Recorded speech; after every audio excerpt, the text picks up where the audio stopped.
अमरावती शहरातील आंबले नगरात स्मशानगंजाच्या मागील बाजूने संध्याकाळच्या 5 वाजताच्या सुमारास अचानक आग लागली। या आगीने चांगला पेट घेऊन 2 घरे या आगीमध्ये जळून खाक झाली।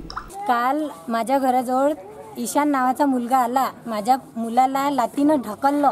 त्याच्यानंतर माझी सासू आली, तिनं फक्त एवढंच म्हटलं की बा लहान मुलाला ढकलतं का बरं, तू मोठ्यांसोबत बोल।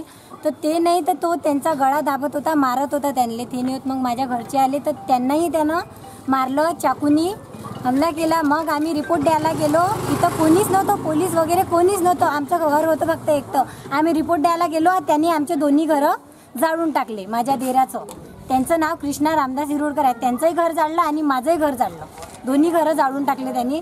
आणि आतापर्यंत काहीही कारवाई झालेली आहे नाही आणि त्यांनाही पकडलं नाही आहे। 24 घंटे झाले, काहीच झालेलं नाही आहे, काही भरपाई नाही दिली, काहीच नाही। पैसे सुद्धा चोरून नेले, बसलेले आहे, काहीच करून नाही नेले, काहीच नाही आणून ठेवलेलं। ही आग कशाने लागली हे अजून गुलदस्त्यात आहे। आग लागल्याचे कळताच परिसरातील नागरिक धावून आग विझवण्याचा ते अटोकाट प्रयत्न करू लागले। तितक्यात काही नागरिकांनी अग्निशमन विभागाला बोलावले। अग्निशमन विभाग तातडीने पोहोचून आगीवर नियंत्रण या विभागाने मिळवले, परंतु स्थानिक नागरिकांचा असा आरोप आहे की पोलीस व अग्निशमन विभाग वेळेवर न पोहोचल्या कारणाने 2 गरीब कुटुंबांचे मोठ्या प्रमाणात नुकसान झाले। फक्त या हप्ता वसुली पैसे घेण्याच्या याच्यामध्ये झालेला लेकरांना मारहाण केलेली आहे। या लेकरांना वाचवण्यासाठी हे लोक वाचवायला गेले, 2 जण। तो अपंग व्यक्ती आहे, त्याच्या पायामध्ये रॉड आहे, चाकू मारत होता त्याच्या पोटामध्ये, तो पायाला लागलेला आहे। याच्यामध्ये पोलीसवाल्याची ड्युटी सांगितली, ते ड्युटी एरिया सोडून ते ज्या एरिया नाही आहे त्या एरियामध्ये यानं आपल्या ड्युटीचं कार्यक्रम केलं।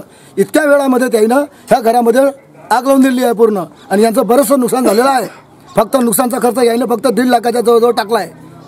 अगर लेकरांची हानी झाली असती, याच्यामध्ये माझे पण लेकरं होते। आमचं दुकान तिकडं अंबादेवीमध्ये आहे फुलांचं, आम्ही त्या धंद्यात राहावं का इकडं लेकरांच्या या तडीपार लोकांच्या याच्यात राहावं? पोलीसवाले कोणतं प्रोटेक्शन देऊन आले?